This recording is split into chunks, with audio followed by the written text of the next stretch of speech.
For the past few weeks, we have been in the beginning part of the Gospel of Mark, and Mark moves quickly. It seems that Mark is short on details. We don't see baby Jesus. We don't see young Jesus at the temple in Mark's account. For Mark, it seems that Jesus appears on the scene fully grown and ready for ministry. Mark quickly moves from scene to scene where the other gospel writers take their time to expound and fill in details. Mark seems to be in a rush to get on to a different story until he isn't in a rush. When Mark tells a detailed story, there is more going on here than just telling a story. There is a purpose to it. So our ears perk up.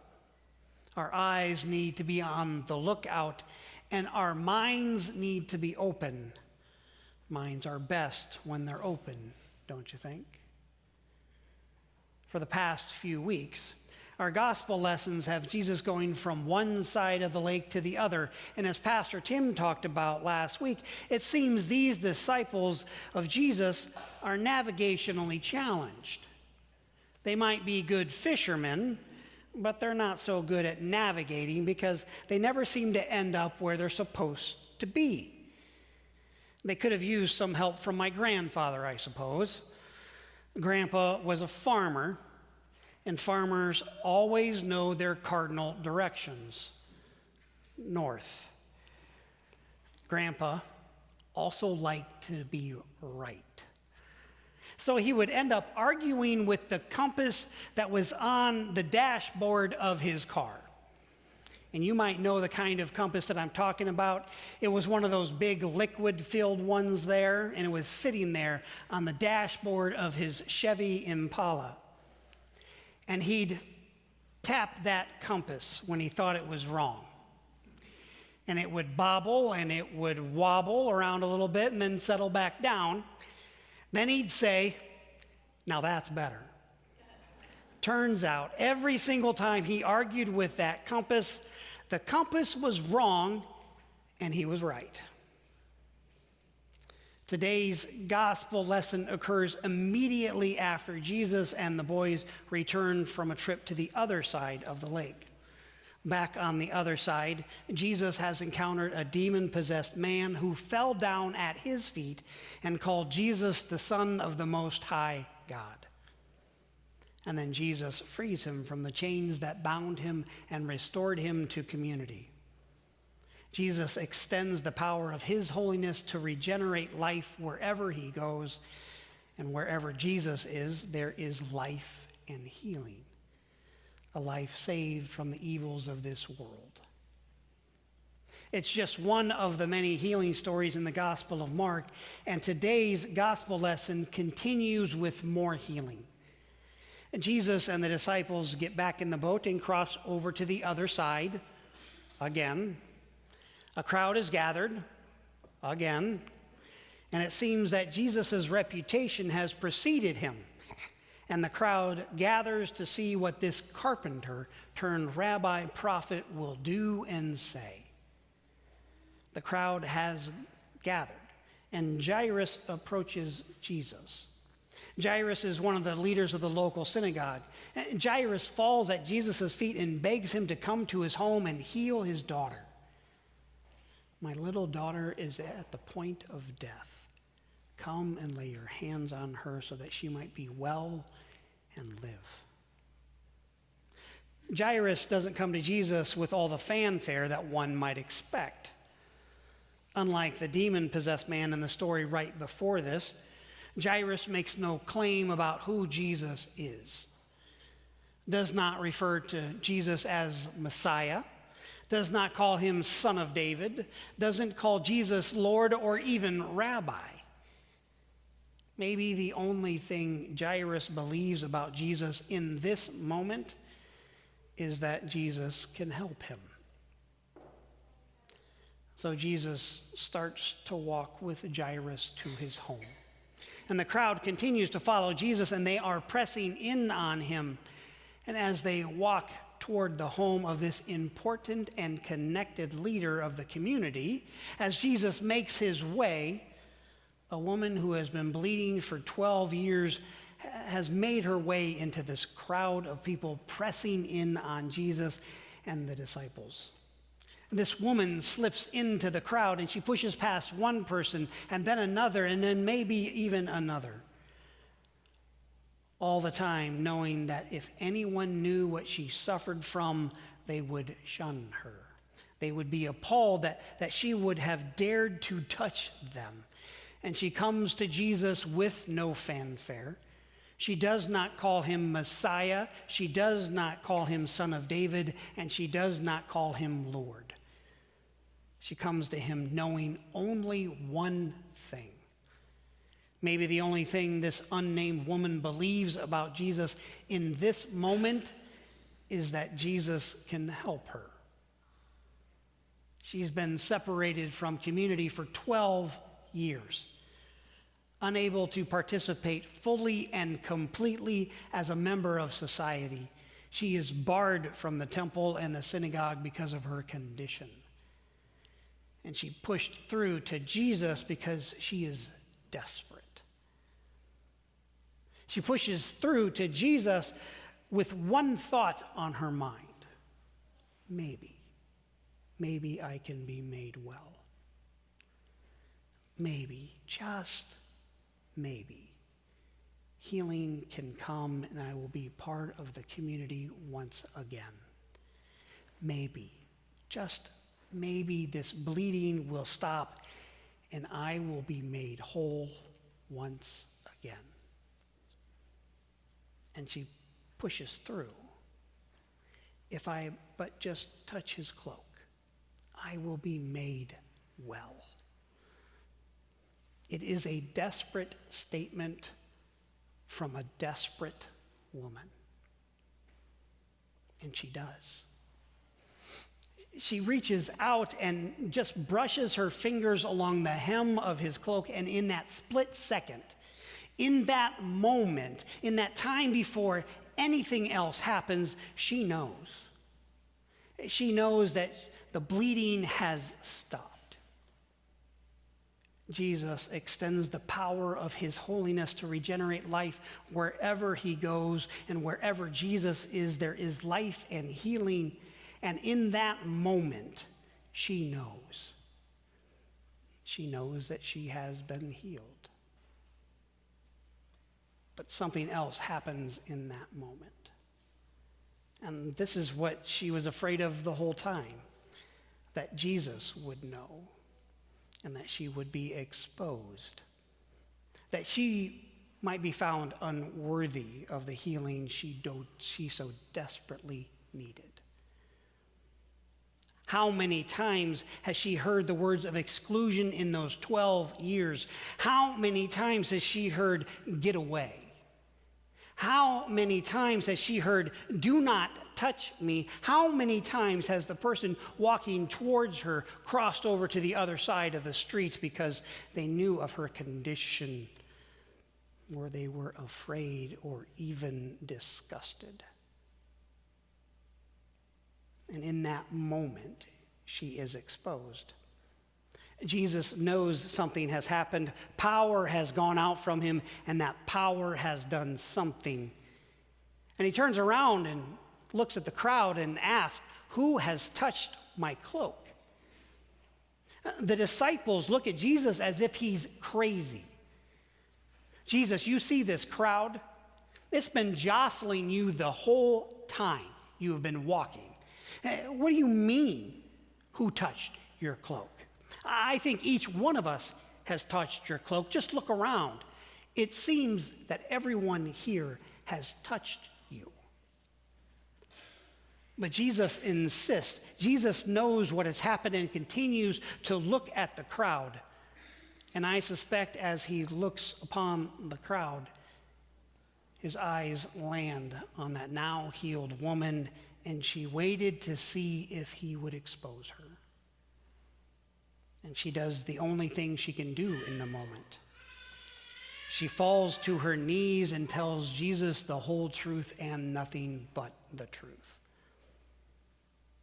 Jesus does the unexpected thing here. Don't let this pass you by. This is the unexpected thing. And we have heard the Jesus story so many times that we just might get bored with it. We can hear what Jesus does and says and think to ourselves, of course, that's what Jesus would do. We sit outside the story, and it can seem like we know it so well that we just don't need to hear it again. And dare I say, we need to hear the Jesus story again and again and again. We need to hear it anew every week. Every week, so that it penetrates into these hard hearts of ours. So don't miss the countercultural nature of what Jesus does here. And Jesus looks at her in her eyes and says to her, "Daughter, your faith has made you well. Go in peace and be healed of your disease." And Jesus extends the power of his holiness to regenerate life wherever he is. And wherever Jesus is, there is life and healing. Daughter, you are healed. This woman goes from an unnamed outcast to daughter. Jesus names the reality that just hasn't quite sunk in yet. 12 years of outcast, healed. 12 years of unclean, healed. She is precious. She is claimed. No longer outcast, no longer unclean, and she is no longer unnamed.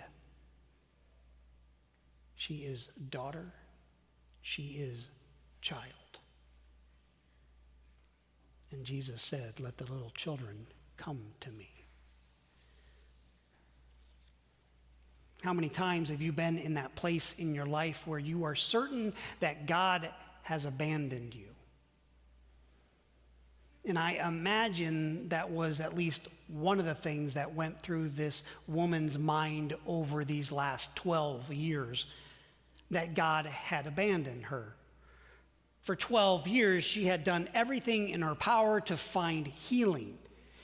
She bankrupted herself trying to find a cure, and she must have thought at least once, "Why, God, why? Why have you forsaken me?" What have you wondered about in your life? What have you needed to be healed in your life? What has made you feel unworthy to be in the presence of Jesus? What needs to be healed in your life? What are you too ashamed of to even bring into the presence of God? What makes you so desperate to be healed that you wouldn't even want Jesus to know that you reached out to touch his cloak? That feeling, that unworthiness is called shame. And we have all felt it at some point. And that shame is not from God. That is not from God or of God. And while all of this is happening with this woman, now named daughter, some people come to tell Jairus that it is too late. They tell Jairus that while Jesus was on this side quest, when Jesus was so preoccupied with this woman, that his daughter has died. Do not bother the teacher anymore. It is too late. And Jesus overhears this conversation and looks at Jairus and says to him, "Do not be afraid, only believe." What must be going through Jairus' mind at this moment? Does he say to himself, "Believe what, Jesus? She is dead. She is beyond your help, Jesus, and you want me to believe?" Believe what? And Jesus gathers Jairus and 3 of his disciples to go to the house. And when they get there, the professional mourners have arrived and are doing what they get paid for, wailing and weeping and making a commotion. And Jesus looks at the commotion and tells them that they are premature in their mourning. The child is not dead, but sleeping. And they laugh at him. They laughed at Jesus.